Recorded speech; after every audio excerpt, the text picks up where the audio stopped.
Hi guys. Жананаа ингээд өнөөдрөөс эхлээ видео контент хийж та бүхэндээ хүргэх эрхнийхөө видеогоор уулзж байна. Тэгээд юуны өмнө эхлээд өөрийгөө товч танилцуулахад би багш мэрэгчлэн хүн байгаа. Тэгээд сүүлийн 13 жилийн турш хүүхдүүдтэй ажиллаж ирсэн. Өөрөө Miracle сургалтын төвийг байгуулад сүүлийн 7 жил хүүхдүүдийг амжилтаагаар ээж дулаан шалгалтанд бэлдэж ирсэн байгаа. Тэгээд эхний видео маань болохоор бусдад сургамж болох үүднээс сүүлийн 2 жилийн турш миний амар тайван байдал, хувийн орон зайг бүдүүлэхээр зөрчсөн олон янзын дарамт, гүтгэлэг, занал хийлэлд өртсөн нэгэн түүхийг та бүхэндээ хуваалцмаар байна. Тэгээд хэрвээ та ганц бие агаад уулзаж учирч байгаа хүнийхээ өмнөх урдхын хэсгийн талаар жаахан судлаад авахгүй бол таны гэлтгүүр таны ойр дотны хүмүүсийн амьдралыг хэрхэн бужигнуулдаг, бүснүүлдэг талаар ярих гэж байна. Тэгээд миний хувьд болохоор энэ иргэн А гэх эмэгтэйтэй ямар ч хувийн харилцаагүй. Тэгээд энэ эмэгтэй болохоор манай эгчийн X-ийн X гэж эмэгтэй байгаа. Тэгээд энэ эмэгтэй сүүлийн 2 жилийн хугацаанд хамаг хувийн амьдралаа ухуулж, түнхүүлж, утас, чат, мессеж, коммент юу л гэдгийг элдвэрээр хараалгаж, доромжлуулж өөрөө болон гэр бүлээ занал хийлүүлж ирсэн байгаа. Дан ганц намайг гэлтгүй миний гэр бүл болон хүүгийн маань болох 10-аад жил өмнө салсан X-ийг маань хүртэл элдвэр олж мэдээд элдвэр хэлдэг байгаа. Тэгээд энэ эмэгтэйд ер нь яг яагаад ингэж манайхан та ингэж зууралдах аргумент шалтгаан байгаа гэхээр хайртай хүнээс нь хүүхэдтэй болсон гэдэгт нь болохоор сэтгэл санааны хохиролтой байна.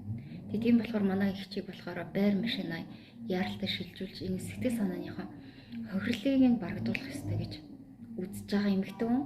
Тэгээд тэрнээс нь хамаарат ердөөсөө арай ил ажил хийдэг гэдэг утгаараа ерөнхийдөө миний ажил руу дайрч тавшилж сүүлийн 2 жилээс утгаараа бужигнуулж ирсэн байгаа. Тэгээд видеонийхэнд юу ч гэсэн өөрсдөө өмөрөөд ихчээд хоёр хүний хүнтэй битгэл бүр гэр бүлтэй хүмүүстэй зууралдаж явж хүүхдтэй болсон эсвэл болдог хүмүүс биш байгаа шүү. Энэ бол 100% худлаг гүтгэлэг. Тэгээ манай эгчүүд хоёрыг сошиал дээр эгчдүү хоёр гэж мэдэх ямар ч боломжгүй байхад аль хэдийн миний хувийн Facebook, Instagram бүр ажлын пэйжийг маань олж мэдээд зарим үед ингээ ажлын маань утсыг өртөөсө дуудлах авах боломжгүйгээр маш олон дугаараас ингээ зогсоо зайгүй залгадаг. Тэгээ би хувийн болон утасны ажлынхаа утаснаас нийтдээ одоогийн байдлаар 12 дугаар блоклсан байгаа. Эсвэл унтаад босоод ирэхэд нэг биш нэлээд олон постны доор ингээ коммент ингэ бичээд хүн амир коммент бичээд үлдээч гисэн байдаг. Бушууга шиг тэргийн зургийг дарж аваад хадгалж аваад устгадаг. Тэгээд зарим үед суралцагчдын маань эсэг их шүн ингээд ухаж аваад ингээ олон харсан байдаг ч юм уу. Надаас ингээ асуужсэн тохиол байдаг. Тэгээд тэр нь ингээд миний хувьд болохоор амир эвгүй мэдрэмж байгаа байхгүй. Тэгээд энэ ажлын пэйж дээр маань болохоор надаас гадна манай менежер, сошиал менежер гэдэг хоёр ч хүн байдаг. Тэр хүмүүс бас тэр ирж байгаа чат комментуудыг уншиж л байсан. Тэгээ нөгөө худал үгийг 1000 тавт бол үнэн болно гэдэг шиг ийм тохиолдол хүн байнга ингээ өөрийгөө тайлбарлаж ингээ ярихаас залгахч үе ирд юм билий. Гэхдээ хаавч манайхан намайг мэддэг, ойлгодог болохоор хэр алдаж ирсэнгүү. Тэгээд гэрээ аяг олж мэдээд илгэмж явуулж исэн тохиолдолч байна. Тэгээд тэр хүмүүсийн хувийн нарийн шир мэдээллийг олж авахдаа бүр үнэхээр чадвар сайтай, бүр биширмээр чадвартай тийм хүүхэн байгаа. Тэгээ бас болоогүй татварт худлаа өргөдөл өгөөд намайг шалгуулах хүсэлт гаргаад би шалгуулж байна гэж өнгөрсөн оны сүүлчээр 2-3 сар ажлын хажуугаар нэмж ажиллуулж нааша цаашаа ингээ гүйсэн бий тийм. Тэгээ тэр нь юу гэсэн худал мэдээлэл өргөдөл вэ гэхээр би энэ сургалтын төвд хүүхдээ нэлээд удаа хугацаагаар явуулсан үр дүн ердөөсөө огт гараагүй маш сургалт муутай. Тэгсэн мөртлөө төлбөрөө бөөнд нь авах гэж над руу амар банк залгаж дарамтлагдаг байсан гэдэг өргөдөл байсан. Гэтэл хүүхэд нь болохоор манад явах насны хүүхэд биш байх жишээ нь яваа байхгүй. Яг тэгэхээр манад ч 2 дугаар ангиас дээш хүүхдүүд авдаг. 1-р ангийн ч хүүхдүүд авдаггүй.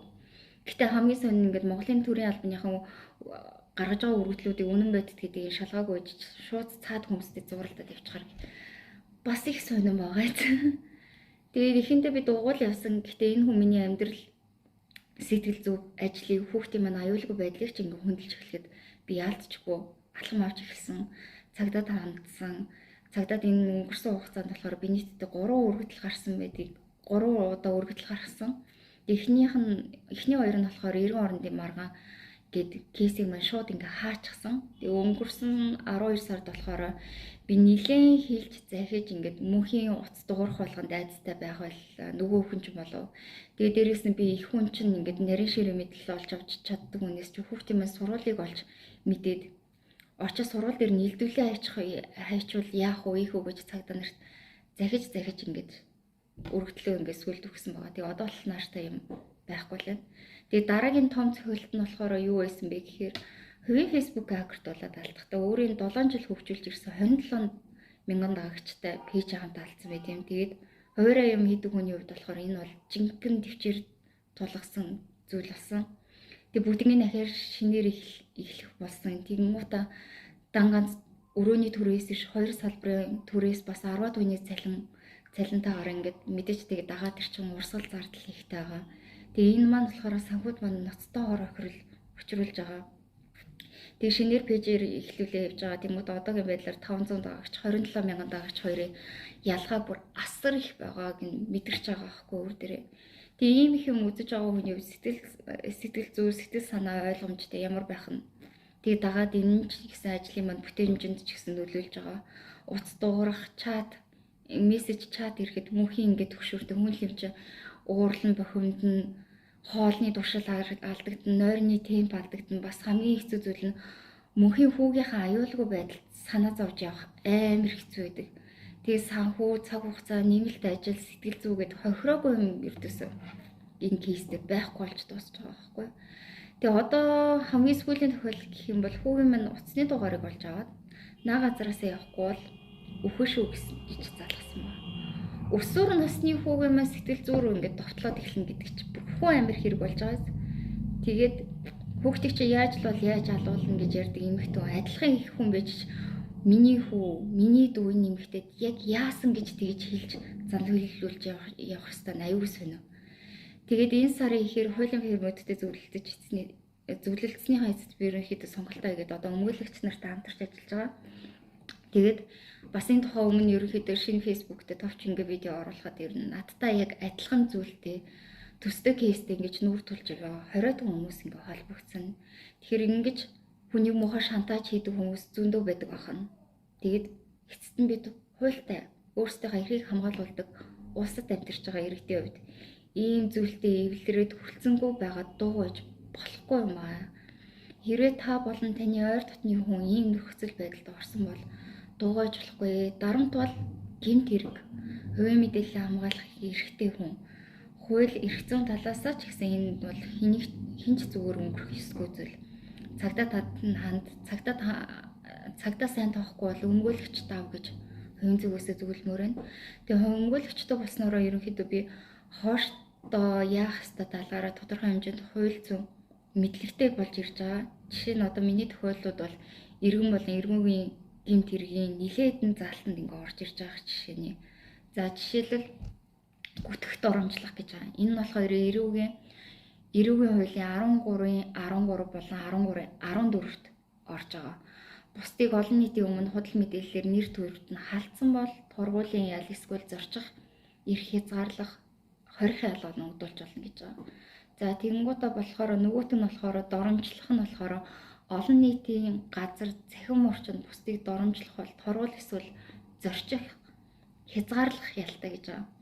Тэгээд дээрэс нь хамгийн амар нь хувийн мэдээллийг хууль тараах гэж байгаа.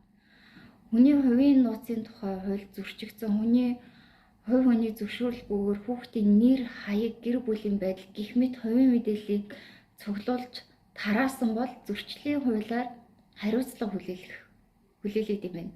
Тэгээд тохиолдолд эрүүг хэрэг болж урд юм байна. Тэгээд дээрэс нь занл хийх, дарамтлах, айлган сүрдүүлэх.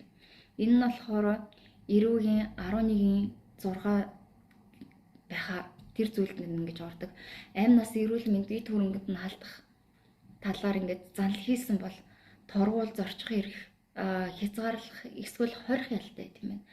Тэгээд дээрэс нь дуу хүчлэг зураг гэх мэтээр дарамт үзүүлсэн бол энэ ч гэсэн бас яшиг тэтгэлтэй байт юм байна. Нэмээд одоо цахим гэмт хэрэг бол нэлийн хөгжсөн байгаа үед цахим орчин дахь дарамт сталк гэх буюу хүнд мөрдөж тагнах. цахим гэмт хэрэгтэй тэмцэх хуульд шинжлэгдснээр болохоор олон удаагийн дарамт үзүүлж байгаа тохиолдолд энэ кибер дарамт гэж үзэгдэж эрүүгийн хариуцлага хүлээлгэх боломжтой гэж байгаа.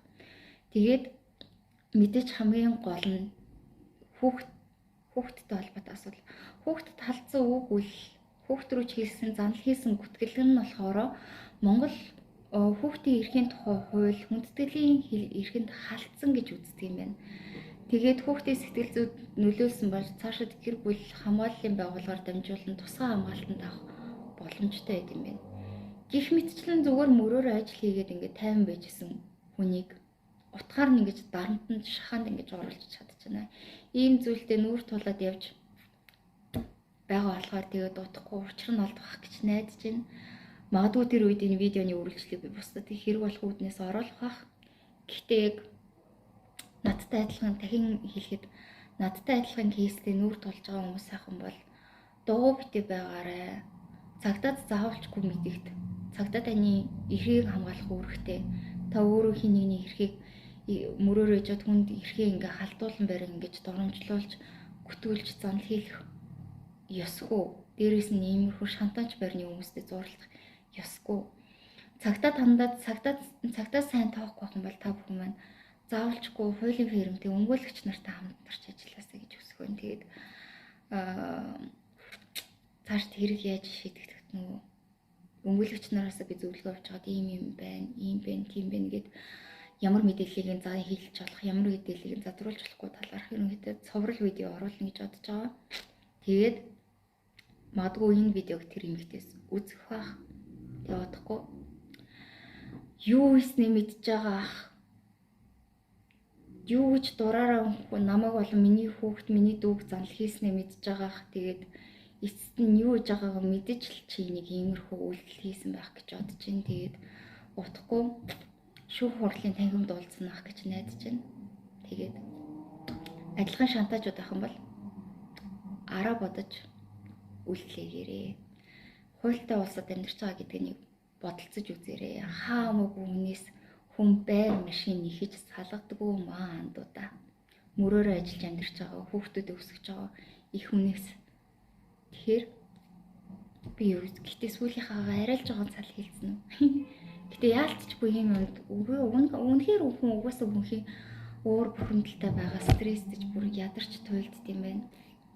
Тэгээд утгагүй дараагийнхаа видеог оруулцгаая. Тэгээд дараагийн видео маань жоохон гэгээлэг сонирхолтой байна гэж найдаж байна. Тэгээд түр бай guys.